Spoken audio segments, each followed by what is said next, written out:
Hi, everyone. Thank you all for joining us. It is my pleasure to welcome you to our program titled Transcending Dystopia, music of the Jewish community in post-Holocaust Germany with Dr. Tina Fruhoff.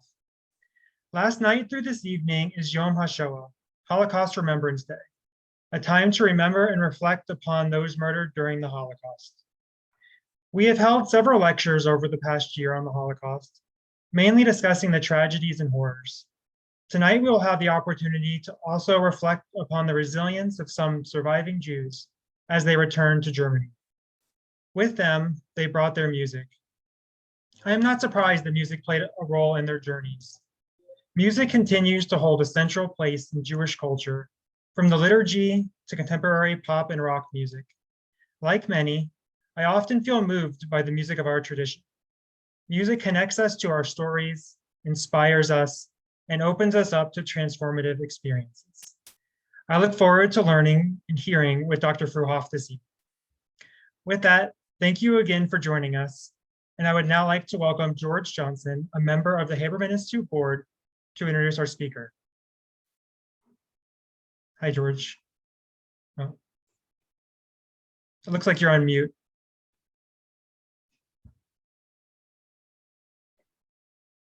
Thank you, Matt, and welcome to everyone joining us today from our local community in the DC metro area, and to those of you joining us from across North America and beyond. We are looking forward to this evening's program, Transcending Dystopia, the music of the Jewish community in post-Holocaust Germany.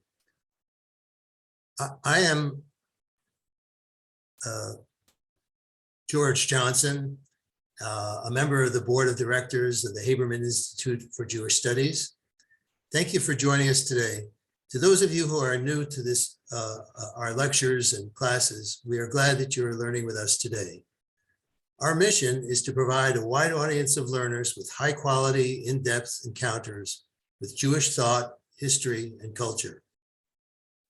We invite you to learn more about our programs and classes by visiting our website, habermaninstitute.org.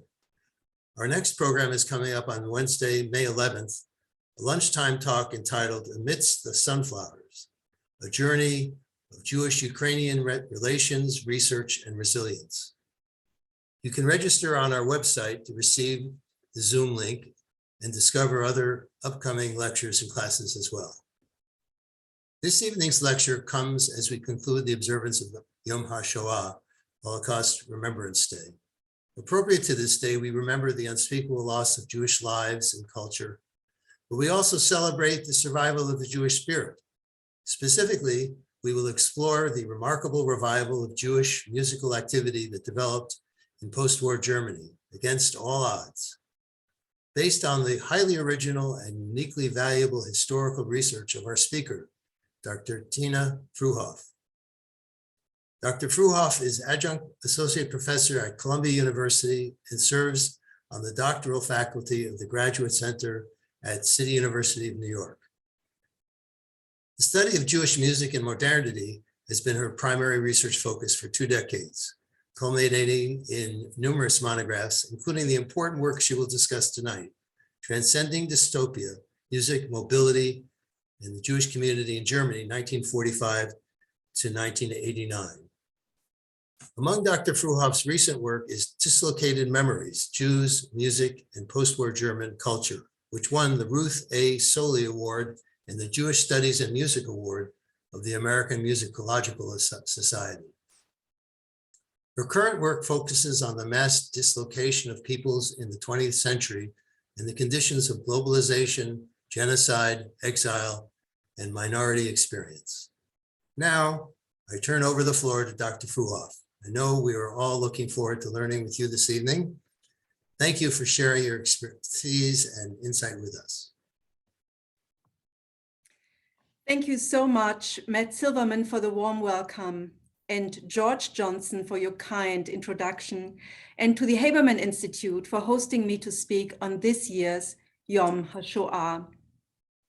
Allow me to start with some rhapsodic episodes from the final years of the Jewish community in Germany. I'd like to begin in December 1942, when the Nazis forbade public announcements of services. From that point on, it became risky to attend worship. And it became risky to attend in any form, any gathering in the remaining synagogues and prayer halls, as the Gestapo often took advantage of such gatherings, abusing and arresting congregants. Due to their forced closure, by mid-1943, Jewish communities no longer existed in Germany. But Jewish communal life never fully resolved and dissolved, as some rabbis continued to covertly perform clerical tasks such as funerals and weddings. As one survivor remembers these times in Berlin, it was freezing in the room. Then we got a coat, sat down, and sang songs. And we said afterward that it would be nice to celebrate Hanukkah the next time when it was all over. And we could then later celebrate freely again in our country. Jewish communal activity moved slowly underground. And with it, music making became an expression of resistance. Between January and June 1943, Zionist Hachshara farms also served as a space where Jews met and engaged in communal activity. In April 1943, the German authorities ordered the inhabitants of the last remaining such community in Neuendorf to prepare for deportation.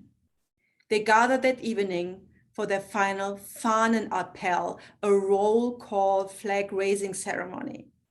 The next day, the group was taken from this Neuendorf Agricultural Center to the assembly camp in Berlin. There they held their last joint Sabbath celebration for all of the detainees. The following Monday, on April 19th, 1943, incidentally the onset of the Warsaw Ghetto Uprising, they were deported to Auschwitz.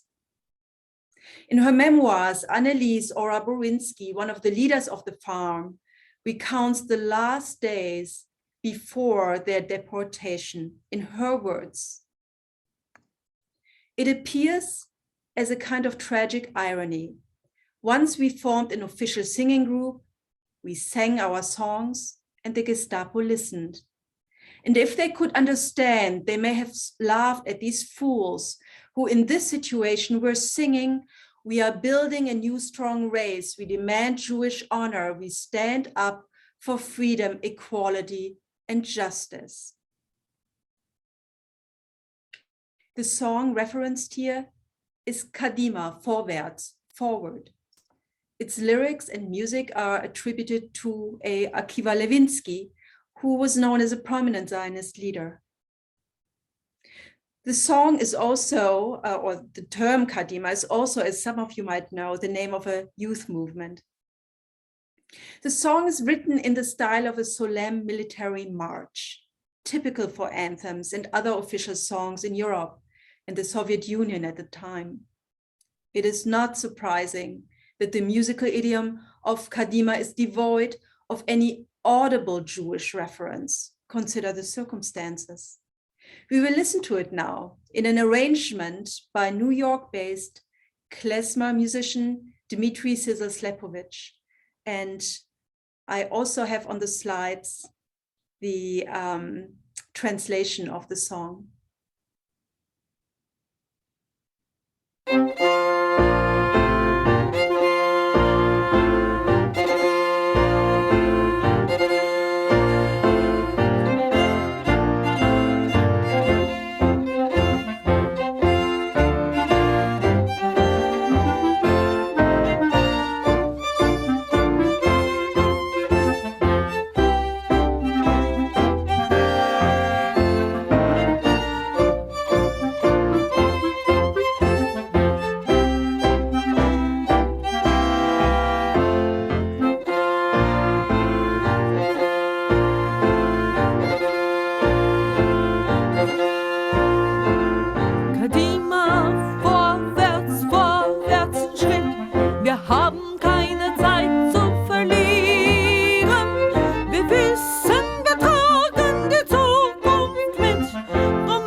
Wir kämpfen für Israels Ehre. Wir wollen ein neues, starkes Geschlecht. Wir fordern die jüdische Ehre. Wir wollen ein neues, starkes Geschlecht.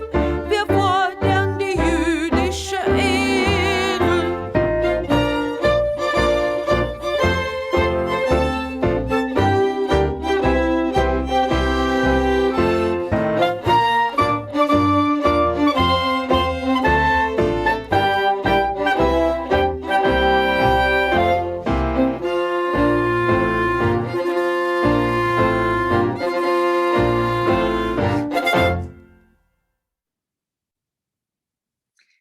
Please recall for a moment the quote that I shared from our memoirist, Annelies Ora-Borinsky, who described the circumstances of the sounding of the song as tragic irony. But I think we can also hear it and read it differently. I hear defiance, both in the music and the lyrics. We fight for freedom, equality, and justice. We fight for Israel's honor. We want a new strong race. We demand Jewish honor. For me, that is defiance. I wonder, and maybe we can talk later about this during the Q&A, how you perceive the song. Now, a little bit farther forward in our chronology, in the last years of the Holocaust. In June 1943, the Gestapo disbanded the Reich Association of Jews in Germany and all Jewish organizations. The remaining Jews were placed under police law and deported the following days. Shortly thereafter, further deportations took place, with the last one being on February 14th, 1945. In these final moments, music evaporated, vanishing upward, reluctantly turning into silence, but not for long. Even before liberation in May 1945, there were some remarkable Jewish musical experiences on German soil. And the first premonition of music's importance in Jewish post-war culture can be discerned already just before war's end. In October 1944, NBC Radio, together with the American Jewish Committee, broadcast a Jewish service from the city of Aachen. This Rosh Hashanah service was led by Rabbi Sidney Lefkowitz and featured a choir of 50 Jewish soldiers chanting on the battlefield under the sounds of gunfire, a soldier's dystopia transformed. So now you will be actually seeing this choir on the next slide that you see the image of the choir. And I'd like you to hear now an excerpt of this remarkable service. Before we hear it, a few kind of pointers that might be a little bit cumbersome. You will hear background noise. And this background noise, please embrace it as the reality of the noise at the time. It transports you to the soundscape of the battlefields. It's a little bit hard to understand. I will comment on what you are going to hear. This is a longer radio program of 10 minutes. We hear maybe the first three some minutes now.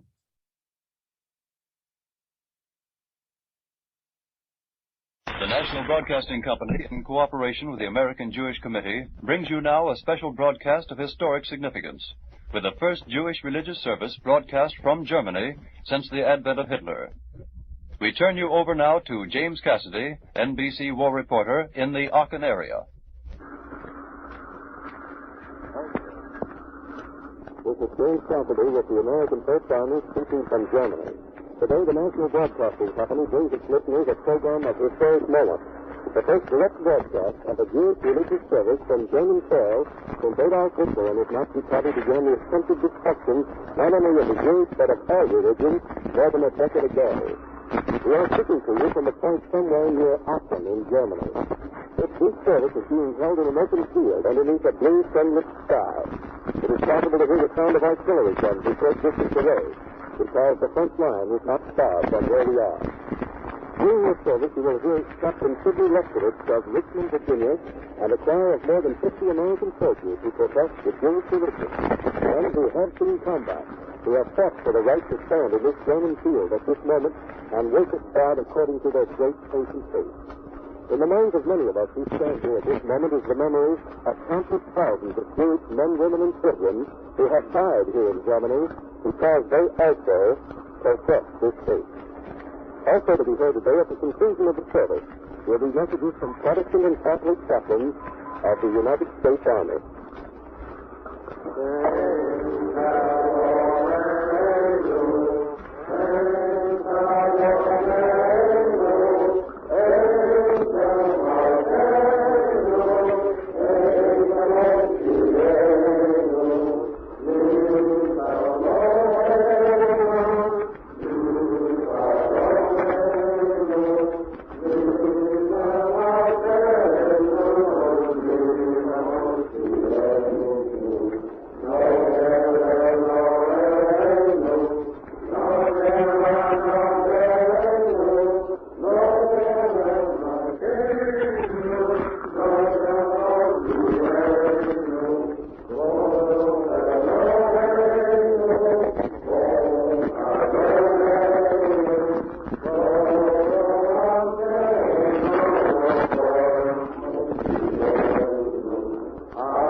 Max Fuchs, 22 years old at the time, who you see on the left side, holding a prayer book and who wears a prayer shawl, intoned the Ein Kelokenu, a declaration of faith formulated in response to a particular need for an additional source of blessings.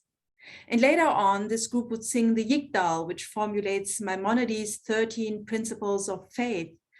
Both prayers affirm divine providence and the anticipation of redemption in eternity. The whole 10-minute broadcast sent an early message of hope and victory by American soldiers from the German battlefield. These were American soldiers. What about the German Jews?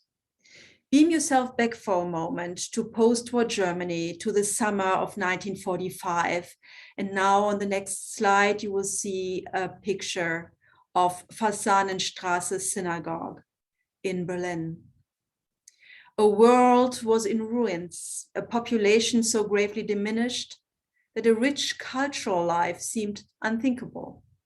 And yet hope and strength led to rebirth and a new musical life. I'd like to share one early moment in this history, a memorial service in the British sector of Berlin at Pestalozzi-Straße Synagogue, not very far from Fasanenstraße Synagogue. It was one of the few synagogues that had outlived the November pogroms of 1938 and the bomb raids of World War II.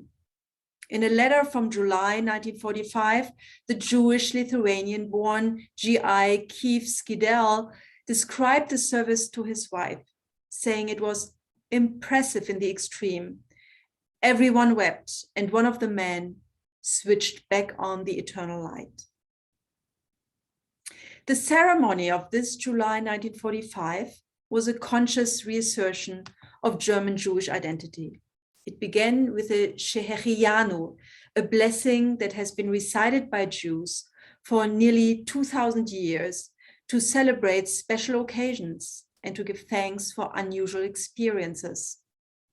Here chanted by 73-year-old chief cantor Leo Golanin in front of 200 attendees. And you see an image of him that was taken a little bit before the onset of the Nazi era. Leo Golanin was born in the East. Just a few words on him to kind of get a sense of who he was in a Hasidic environment. And upon moving to Berlin, he became the leading voice for the liberal movement of Berlin. He survived. You might be interested in how he survived, because his wife was not Jewish. and that helped him for a while. And then they both moved underground and survived underground. He died a few years after liberation in 1948, and he was 76 years old. So he was one of the few who was very lucky to survive under the circumstances in Berlin. We don't know exactly which melody Golanin chose for the Shehecheyanu prayer, and no recording is transmitted.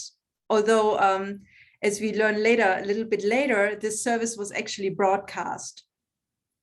I picked a recording that might come close. You will now hear the voice of tenor Moshe Korn, who is another seminal figure in the cantorial landscape of post-war Germany, and he will sing for us the Shehecheyanu on the next slide.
This is a studio recording, and it has accompaniment, and you might wonder about how this might have sounded in 1945 in post-war Germany. There was also accompaniment, either by an organ or by a harmonium. We know this from contemporaneous reports. And how did these instruments survive? Well, a lot of them were hidden, and they were hidden in cemeteries, buried, not just in Berlin, but also, for example, in Munich. And this is how they survived the years 1939 to 1945. And after the war, they were being dug out and being reused. So, so if you re-envision this service in 1945, think of this piece being accompanied, and think also of other compositions being heard by greats such as Louis Lewandowski. Maybe this name rings a bell for one or the other, and Georg Friedrich Händel, who is not really associated with Jewish music, but this is it's an important name for the service, because there was one of his most famous pieces that sounded as well. That piece is called "Thanks Be to Thee." Dank sei dir Herr in German, but it also exists in translation. You will hear it in German. It was being kind of performed and heard as a kind of idea to bring back the pre-Weimar and Weimar aesthetics with repertoires that were very popular during the 19th and early 20th century in the Jewish community of Germany. And Handel was certainly one of them. Again, in lieu of a recording of this exact service, you will hear another voice, that of Rudolf Schock, Germany's foremost tenor of the post-war period. This is a very long piece. It's very beautiful. So in case you don't know it, maybe you can hear it at great length on your own time. We are going to hear the first couple of minutes of Thanks Be to Thee by Handel.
Now, one important point to be conscientious of is that the native Jews who listened to this piece in 1945 may have recognized the Handel arioso as an excerpt from the oratorio Israel in Egypt, in which the Israelites escaped with God's help and guidance from Egyptian persecution.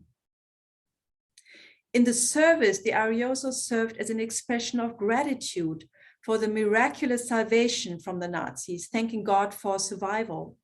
A fitting piece indeed for a post-war Jewish service. The arioso held a vital place in Jewish culture also during the Nazi era. Handel was one of the few classical composers whose music had been certified by the Nazis to be performed with the Jewish Cultural League, a Nazi-controlled cultural ghetto, but also a temporary safe haven for about 2,000 musicians and cultural figures who lost their jobs after the Nazis' laws were instated in 1933. In this post-war service, Thanks Be to Thee acted as a sort of counterpart to the Shehecheyanu. Both pieces served to thank God for survival, one primarily associated with Western art music, European art music, the other with Jewish prayer, reflecting two facets of identity the Jews of Germany had synthesized before 1933. Such, the gravitation toward music associated with Reform or liberal Judaism, as well as the concert hall, reflects a nostalgic identification with a pre-war identity of integrated German Jews of the upper bourgeoisie. Indeed, if it were not for the actual circumstances, little would appear to have changed from the style of service of earlier times. We have a well-singing cantor, accompaniment, and respectable music. But more importantly, this brief episode shows the radical transformation of Holocaust culture of silence and suppression to a culture of rebirth. It provides a glimpse into the Jews' identification as survivors rather than victims of Nazism. The gathering acted as a reminder of pre-war times when many Jews were prosperous, acculturated, and integrated. And most importantly, it expressed their pride. But this short anecdote could also be deceiving if perceived monolithically. In his acclaimed diaries, Romance language scholar Victor Klemperer called the service tasteless. To be sure, Jewish life after liberation emerged under distorted conditions with no real government in place and a barter economy, later followed by the currency reform that led to new poverty. And the post-war years were horrendous. Hardship plagued the survivors. There is no doubt about that. Perhaps the most chilling example of suffering after liberation was the living situation at an old people's home, which an American Jewish chaplain remembers as follows. I've seen places where a large number of survivors huddled together, waiting for better times to come. But I've never seen, before or after, a place more depressing than that Jewish home in Berlin in 1945. People were too weak to stand on their feet, too cold to walk around, therefore covered with rags and rugs and anything they could find to add a little warmth, they stayed in bed. Their rooms had wooden boards in place of windows, and hope in the future took the place of heat. In this place, post-war dystopia overshadowed the perceived utopia of liberation. In truth, the Nuremberg interregnum, the 3 years between the end of the war and the crystallization of the Cold War, was a difficult period for those who survived or returned. And yet a musical life for and by the Jewish communities formed, driven by Jews who had returned from the camps or exile or had resurfaced from underground hiding. Having survived the Nazi atrocities, the newly founded Jewish communities offered spaces for collective mourning and remembrance, such as reburial ceremonies presided over by American military chaplains and cantors. There were also memorials for those murdered in the Holocaust.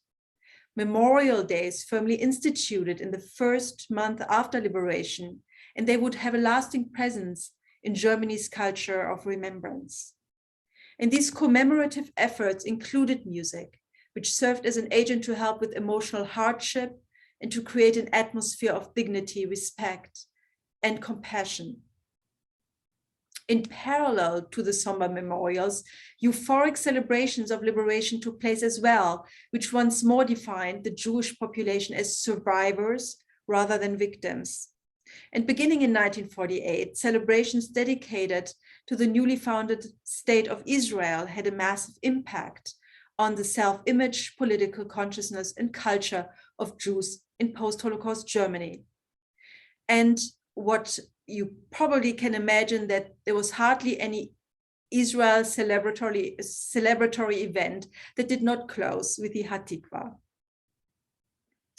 From 1949 on, the trajectory of music in the Jewish communities would take new turns with the foundation of two very different German states and in a divided city of Berlin. Given our limited time together, allow me to just provide a high-level overview for what was going on in each of these three locales. West Germany experienced a heavy influx of Eastern Europeans and the native Jew of a minority. Demographics shifted due to waves of remigration from Israel and migration. These extended to cantors who came to West Germany with a hope for a social and upward mobility, because West Germany experienced the Wirtschaftswunder, the economic miracle. And these cantors who came brought with them their own knowledge and customs and began to transform music in sacred spaces, that is in synagogues, but also in secular spaces when they performed in Jewish community centers. Transformations are evident in the decline of using organ and choir in worship, which had been an integral part of synagogue service before the Holocaust, save for Orthodox synagogues and congregations. These two kind of pillars, the organ and the choir, they quickly became a relic of the past. But it is the redefinition of the cantorial office that was most critical. Eastern European chazanut, the art of cantorial singing, and nusach, very specific melodies associated with a holiday in the community, began to replace the largely composed aesthetics prevalent before the Holocaust, the aesthetics that you heard in the examples that I shared with you earlier. Outside of service, during community events, Israeli music and Yiddish song began to predominate. Though many other styles and genres found their way into Jewish social life as well, it was in West Germany very, very diverse. Migration linked with transfer of practices left an imprint on an overall diversified musical culture in which musicians and repertoires freely circulated within the Jewish community. The case of East Germany is much more complex. Communities started on a solid footing at first, and they largely continued pre-war customs. But in 1952, 1953, anti-Zionist campaigns took place in East Germany, and the Jewish population exiled to West Germany. The situation was extremely difficult, and East Germany was for many of them no longer a place to live. The Jewish population in East Germany began to shrink severely, and only one cantor was left, a man named Werner Sander, who was an immigrant from Breslau, who came just in the late 1940s to East Germany. And he serviced the two largest communities of East Germany in Leipzig and Berlin until his death in 1972. Given the restrictive measures of a government that for many decades regarded Jews as threatening, the communities faced stasis. And music was the only kind of glue that kept them going. And thanks to Werner Sander, they did have music. Werner Sander also founded several choirs.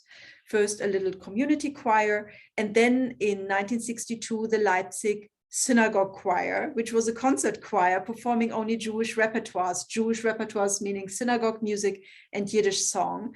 But they consisted almost exclusively of non-Jewish singers because there were just very, very few Jews living in the German Democratic Republic. They sometimes sang in the Jewish communities on certain occasions, but very few times. They actually carved out a space for Jewish music on the mainstream concert stage of East Germany. They also became a state-approved performing organization because at one point the GDR, German Democratic Republic, discovered the Jews as a tool to do diplomacy and reaffirm their anti-fascist foundation myth, which is anchored in the constitution of that country. But this choir, the Leipzig Synagogue Choir, which still exists today, and you can follow them through YouTube and other organs, they helped to move Jewish music into the public realm, and general society discovered it regardless of their affiliation, whether they were atheists or observed any other religion. They preserved musical repertoires that had defined native Jewry before the Holocaust. Synagogue music by men like Salomon Sulzer from Berlin, Louis Lewandowski from Berlin, Salomon Sulzer from Vienna, and Yiddish song.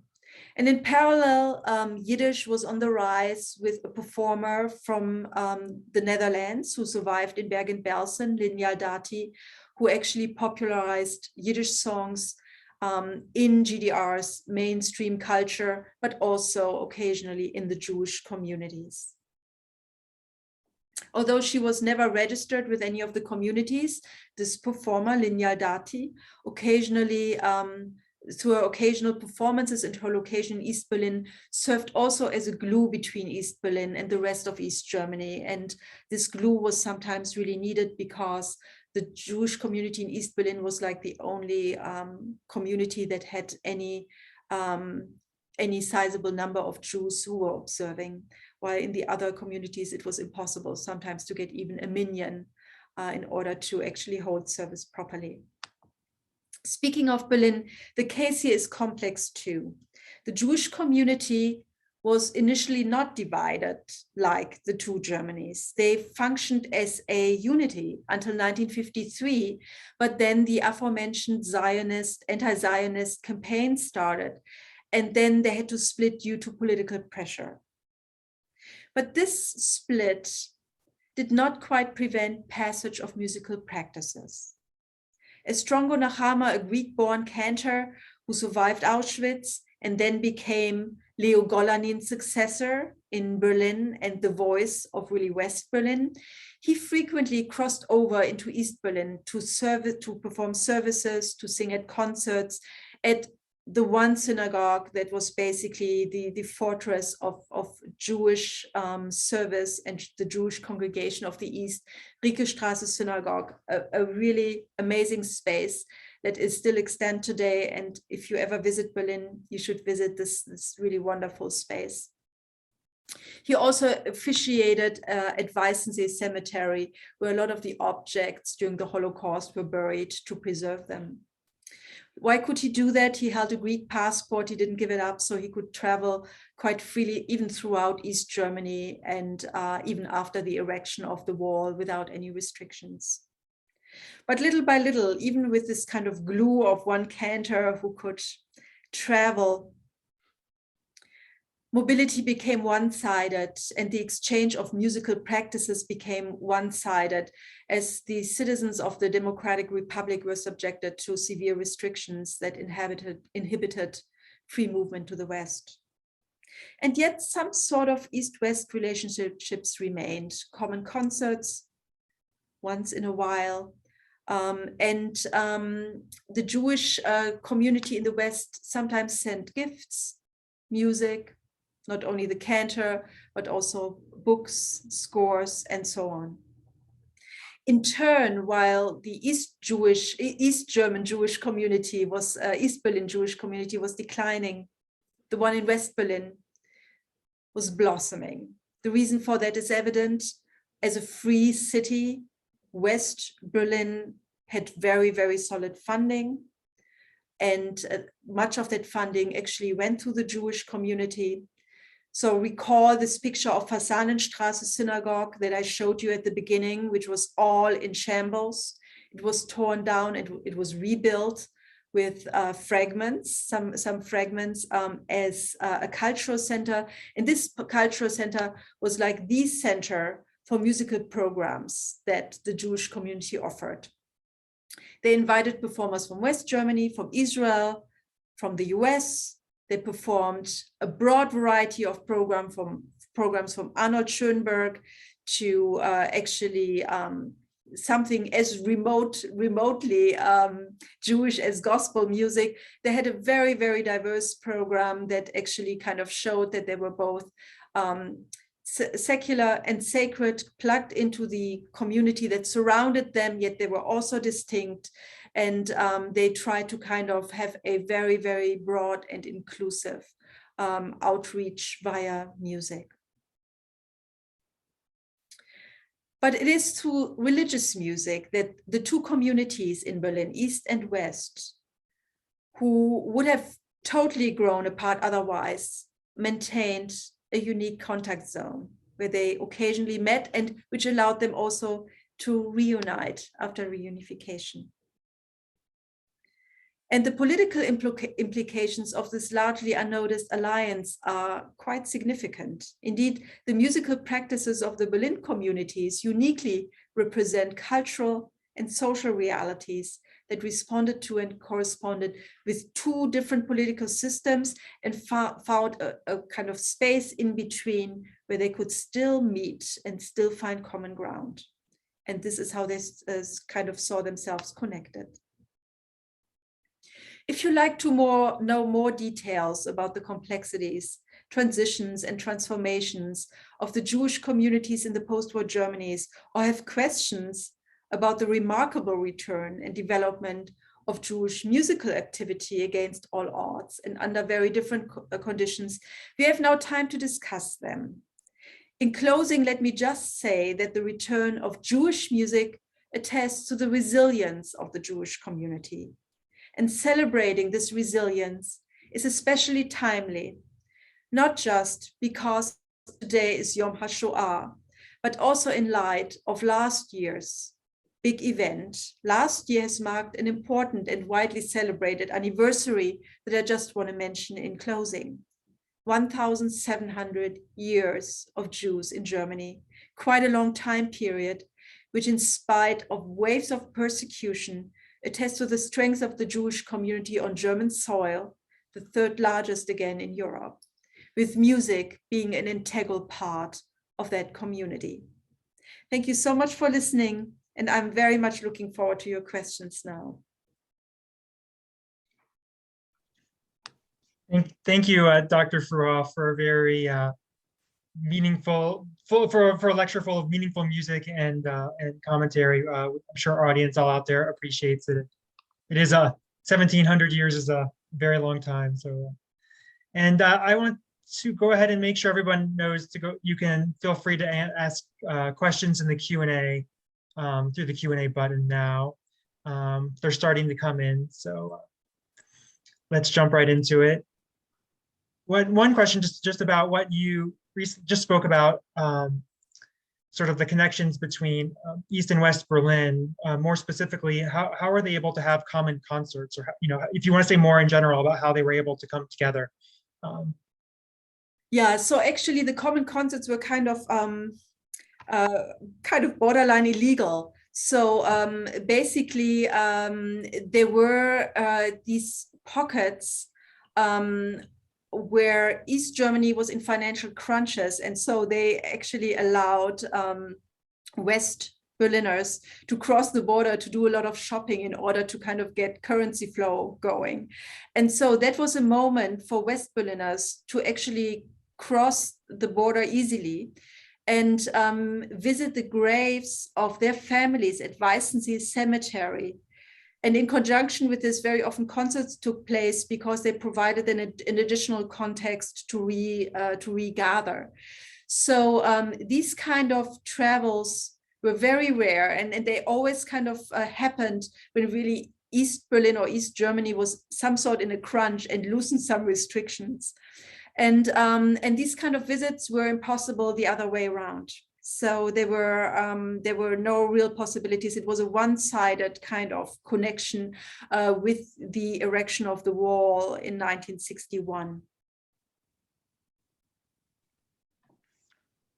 Thank you. That's very interesting. And I wonder, you mentioned that the communities, after the fall and the unification, sort of were able to come together based off of these connecting moments. I don't know if you want to say more about what it was like as the communities were able to come together, or what pieces of the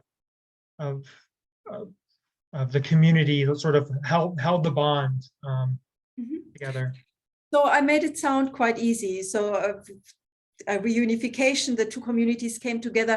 It was initially not really that easy because they did grow apart. And initially it was a question, how to bring them together, because each were separate entities. And the question always is with community building, who has the say, and who basically is on the board, and you cannot really kind of just take over one community. How do you make this a very democratic procedure? So I think it took until at least 1991 until they legally were one community. But you talk about one very interesting, or you asked me one very interesting thing about coming together. In the last years of East Germany, and just a couple of years before reunification, something extremely curious happened in East Germany and in West Germany, independent from each other. Each part of the city created their own Jewish music festival with different emphasis. In the East, Yiddish was the focus. In the West, Israel was the focus. So one could really see, I mentioned the political aspect, how each of the communities kind of adhered to different emphasis based on the surrounding political system. But it's quite interesting that we have this parallel development, and they basically kind of saw what the other side was doing, and the East Germans were actually able to invite West performers located in West Germany since the late 1980s, frequently to come into East Berlin and perform. So that actually created an entirely different glue that is not related to religious service, but that is really related to Jewish culture, kind of on a secular stage and on a kind of more mainstream stage. And that helped later also to kind of create a new bond, because this festival, of course, did not remain on parallel tracks. With the reunification, it was just one festival, and then eventually it transformed into something else. But one thing that I should just say for those specifically interested in kind of Cold War politics, I mentioned this kind of invitation from East Germany to go shopping, to come shopping due to kind of monetary issues. There was a whole trend in the 1980s to actually look at different stance vis-a-vis diplomacy with the United States.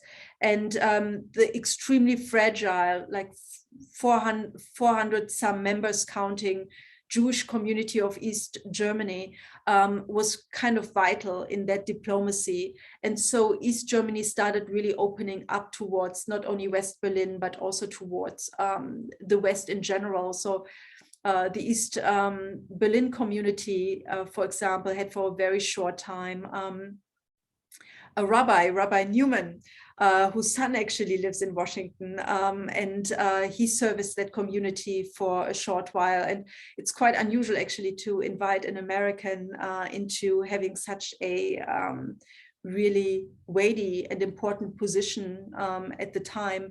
And that shows kind of that the loosening started to take place in the 80s.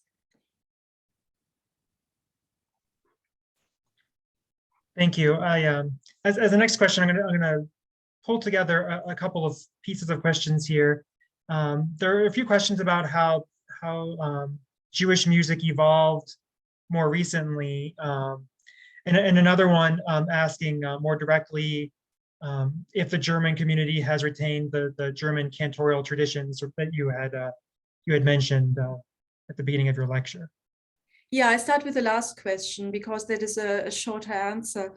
A very few have retained the tradition. The community that I used as a case study, Pestalozzi-Straße, certainly does, and it retains the tradition of the kind of shiny, big synagogue called New Synagogue at Oranienburger Straße in Berlin. It's a landmark building, and they have continued their tradition. There are very few other synagogues in Germany that they do.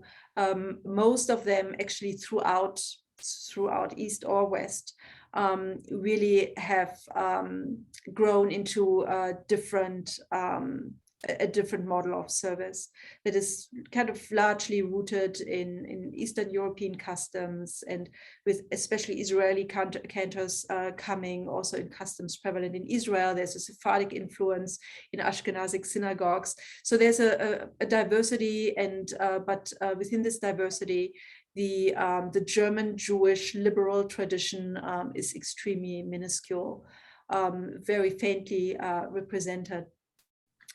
After that, so my research stopped very, very consciously in 1989 because having grown up in Germany, I've been actually acutely aware of what has been going on and what the developments were, and I thought it's too big of a topic to handle. So I thought it's a safer space to write a book that stops in 1989, and somebody else can talk about really the sheer diversity that happened after that, because one of the trends in the 1980s was to start creating Jewish music festivals.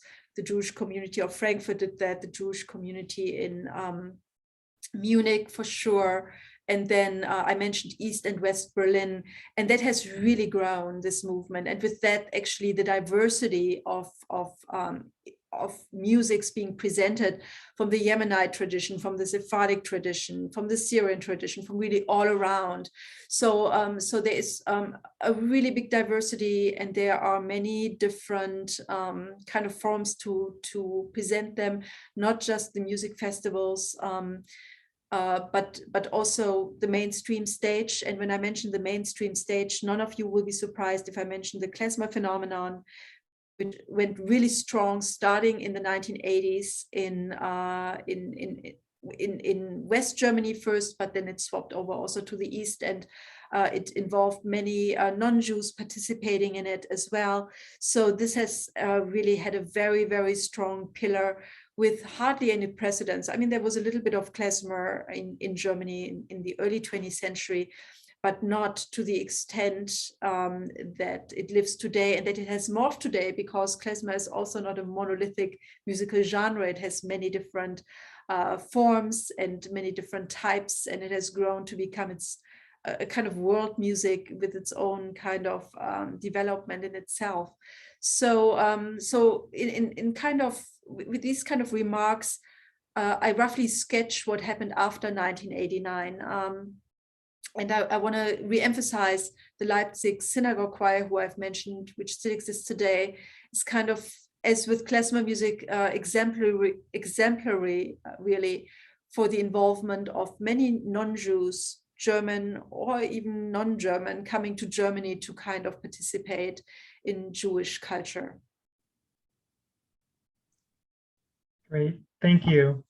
There are several questions also, if you've done any research or have any thoughts just about Jewish composers and Jewish performers sort of after the war. I'm trying to skim another question here. One question was just more vague about that subject, and then there's also another question about musicians and singers who stayed in Berlin in the DP camps and performed Jewish music, and that the question is whether were they able to go to? Did most of them go to Israel as soon as they got their papers? Where did they sort of what happened to them after the war? These are all excellent questions. I want to tie them into some more context that I haven't given, because some contexts are tricky to give.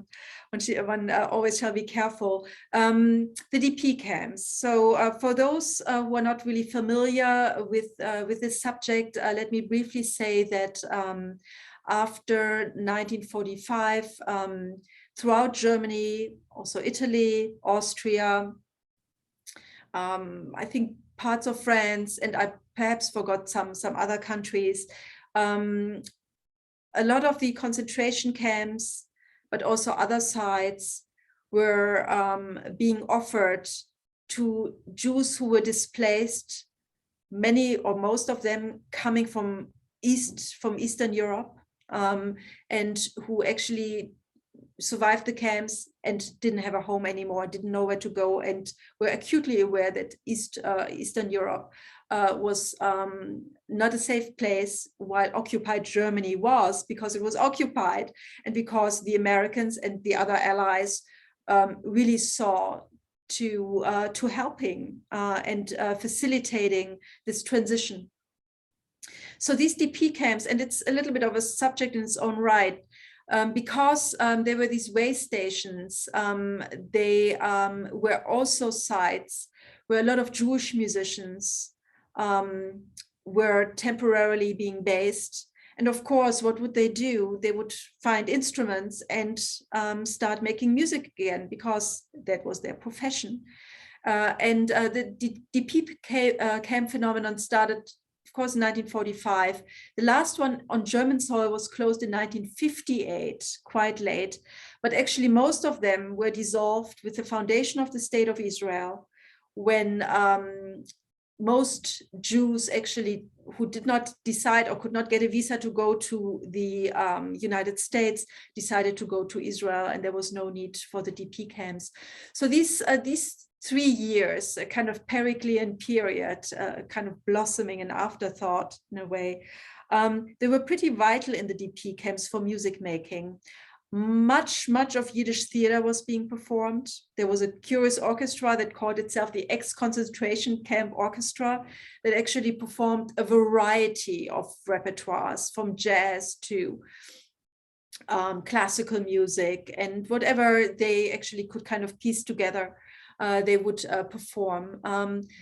Much of these performances were very therapeutic, because they really kind of helped to digest what happened. New Yiddish musical theater pieces were written to actually kind of really cope with the situation and address it, the situation of the camps and the persecution.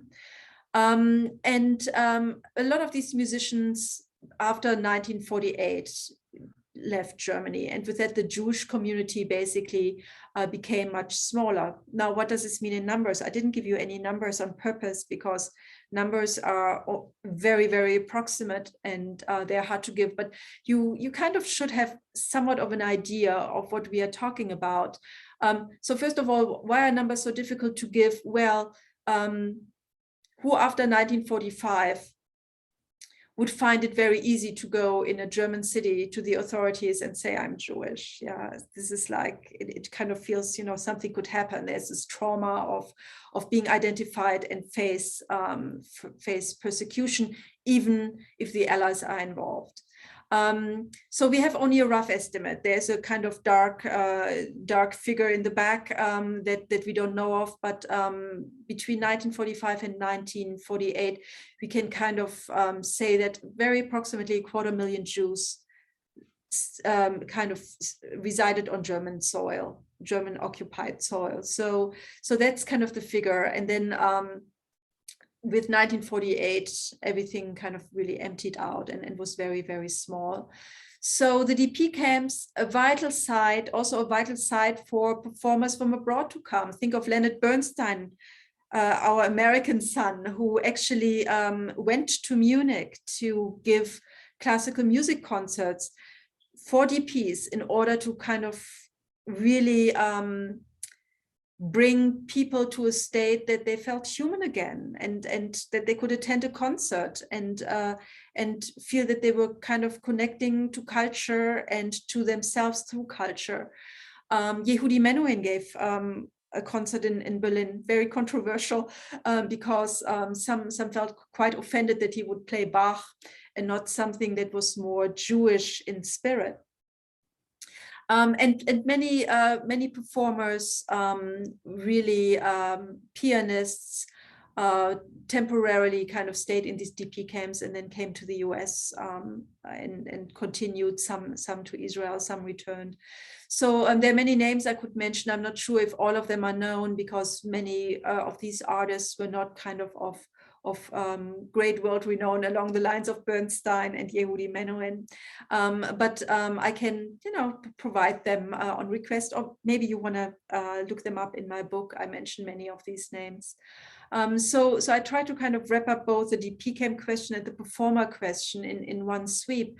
But these are DP performers. One DP performer I mentioned explicitly, and that's a fascinating person that can be really kind of celebrated in an own lecture. That is Linyal Dati, that's her artist name, who was born in the Netherlands and then was in the Bergen-Belsen concentration camp, and she was a devout communist, and then really perpetuated the legacy of Yiddish song in East Germany, and was being instrumentalized and used by the East German government to use Yiddish song as a form of cultural diplomacy.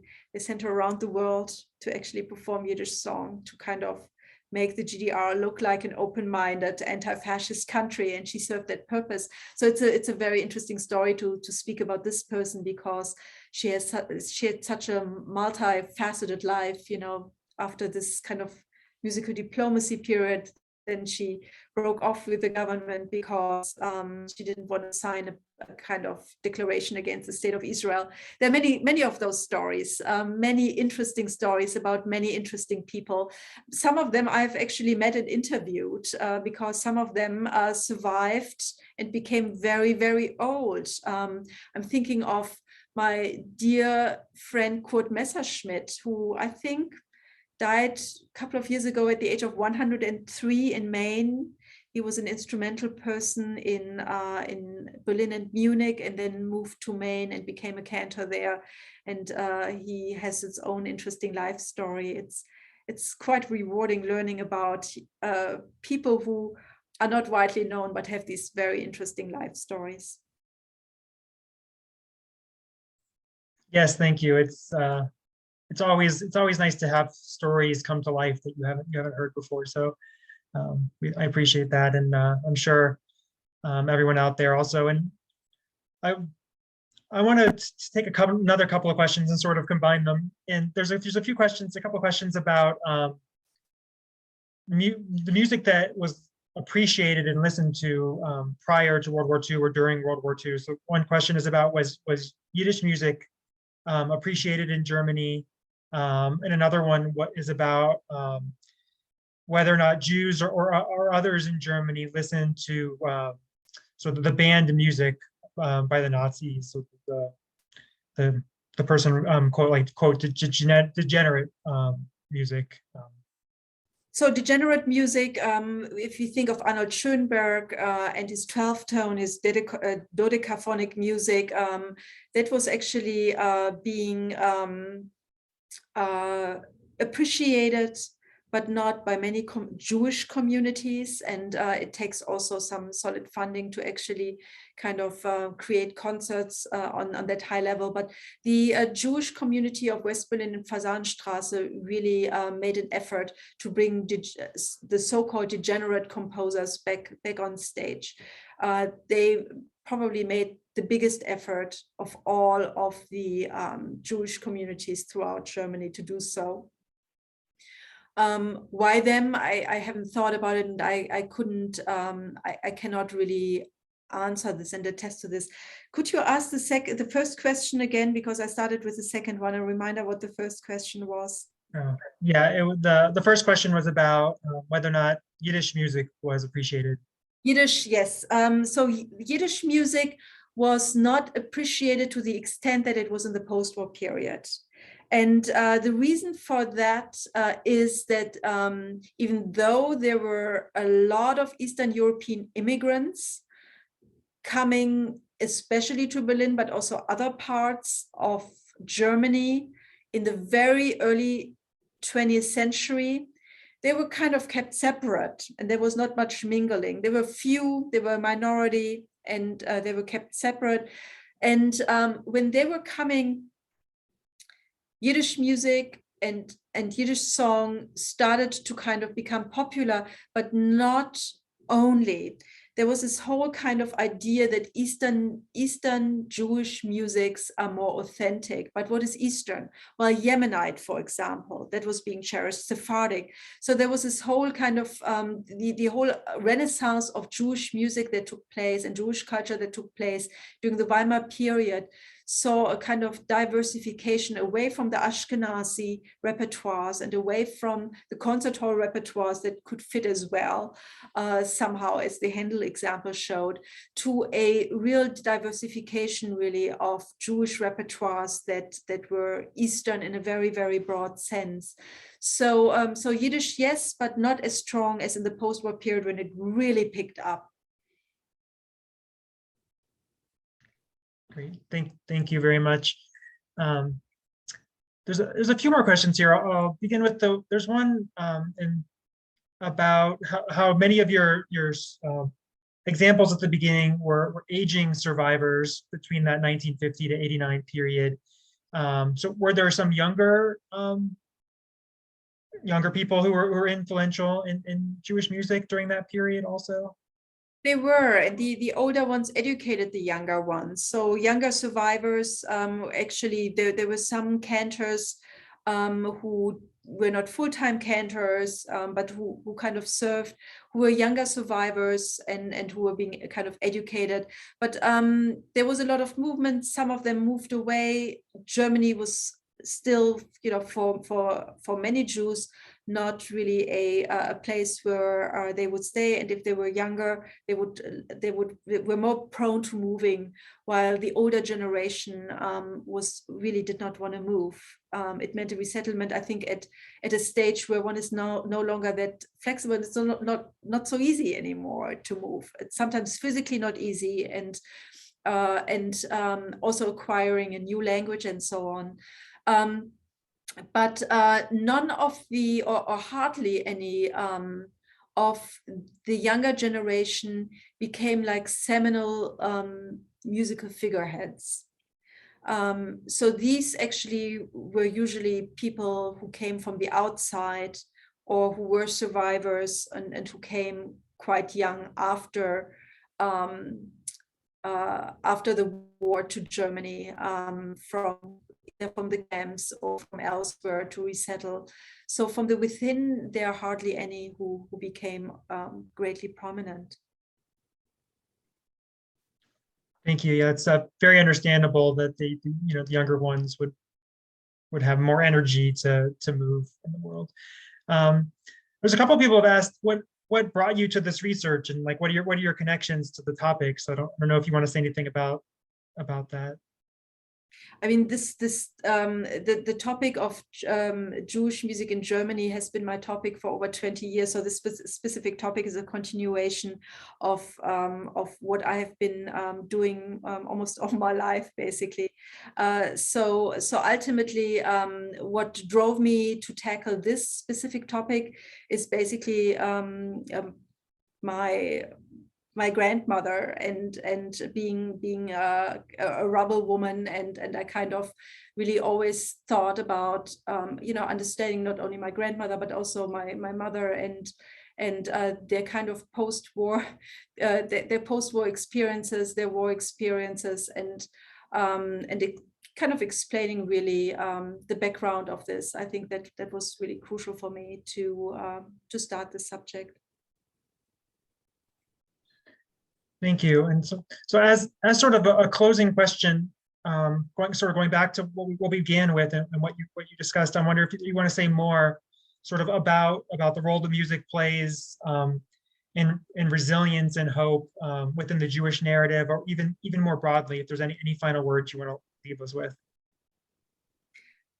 Well, the final word I would like to kind of volley back to the audience. You heard very, very different music today. 4 very different pieces, musically very different, even if you leave the text aside. And I'm sure, well, I would hope that each of them touched you in some way.